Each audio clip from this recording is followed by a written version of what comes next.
अध्याय 39। प्राचीन काल से जो एक को प्राप्त किए हुए थे, उनके कारण आकाश स्वच्छ बना, धरती स्थिर बनी, आत्मा बलवान बनी, घाटियां भर गईं, 10,000 वस्तुएं जन्मी, राजे सामंत दुनिया के लिए आदर्श बने। सब कुछ एक के कारण ही है। अगर आकाश स्वच्छ न रहे तो शायद फट जाए, अगर धरती स्थिर न रहे तो शायद ढह जाए, अगर आत्मा बलवान न रहे तो शायद खत्म हो जाए, अगर घाटियां न भरें तो शायद सूख जाए, अगर 10,000 वस्तुएं न जन्में तो शायद विलुप्त हो जाए, अगर राजे सामंत ऊंचे और आदर्श न रहें तो शायद गिर जाए।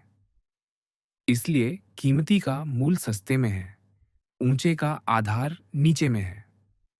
इसीलिए राजे सामंत खुद को अनाथ, अकेला, अभागा कहते हैं। क्या यह मूल को सस्ते में न मानना नहीं है? इसलिए बहुत प्रशंसा न पाना है।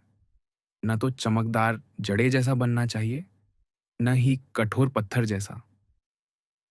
प्रिय आत्मन, आज लाउत से तुम्हें उस एक की ओर ले जा रहे हैं जो कभी एक नहीं लगता, पर बिना जिसके कुछ भी नहीं रह सकता। वे बहुत धीरे से, जैसे कोई पुरानी माँ अपने पोते को पहली बार समुद्र दिखा दिखा रही हो, कहते हैं, देखो, ये जो सब कुछ है, ये सब एक ही चीज के कारण है।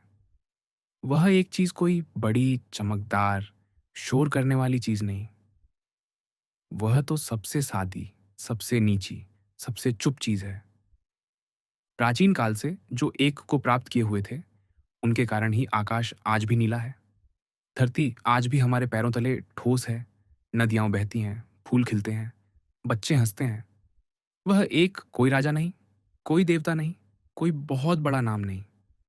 वह तो वह अनाम है जो सबके भीतर छिपा बैठा है।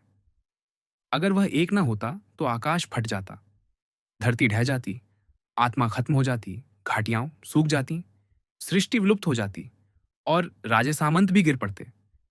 यह सुनकर मन डर जाता है। हम सोचते हैं कि हम कितने बड़े हैं, कितने महत्वपूर्ण हैं। पर लाउत से मुस्कुराकर कहते हैं, नहीं, तुम सब उस एक की कृपा से हो। तुम्हारी हर सांस उसी की मेहरबानी है। इसलिए कीमती का मूल सस्ते में है, ऊंचे का आधार नीचे में है। सोना इसलिए कीमती है क्योंकि उसकी जड़ मिट्टी में है। महल इसलिए ऊंचा है क्योंकि उसकी नींव जमीन के सबसे नीचे है। राजा इसलिए राजा है क्योंकि वह अपने को सबसे नीचा कहता है। प्राचीन राजे खुद को अनाथ, अकेला, अभागा कहते थे। वे जानते थे कि जितना नीचा कहोगे उतना ऊंचा उठोगे, जितना खुद को अनाथ कहोगे उतनी ही सारी प्रजा तुम्हारी मां बन जाएगी, जितना खुद को अभागा कहोगे उतना ही सारी सृष्टि तुम्हें भाग्यवान बनाने दौड़ेगी। इसलिए बहुत प्रशंसा ना पाना है। जो हर समय तारीफ बटोरता फिरता है, वह जल्दी ही खोखला हो जाता है। संत कभी प्रशंसा नहीं मांगता, वह तो बस अपना काम करता है और चला जाता है। लोग उसकी प्रशंसा करते हैं, वह मुस्कुराकर कहता है, यह सब उस एक की कृपा है। और इसी विनम्रता से उसकी प्रशंसा और बढ़ती जाती है। न तो चमकदार जड़े जैसा बनना चाहिए, न ही कठोर पत्थर जैसा।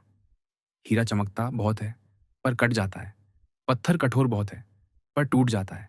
संत न हीरा बनता है न पत्थर, वह मिट्टी बनता है, वह नीचा बनता है, वह कोमल बनता है, और इसी कोमलता में वह कभी नहीं टूटता।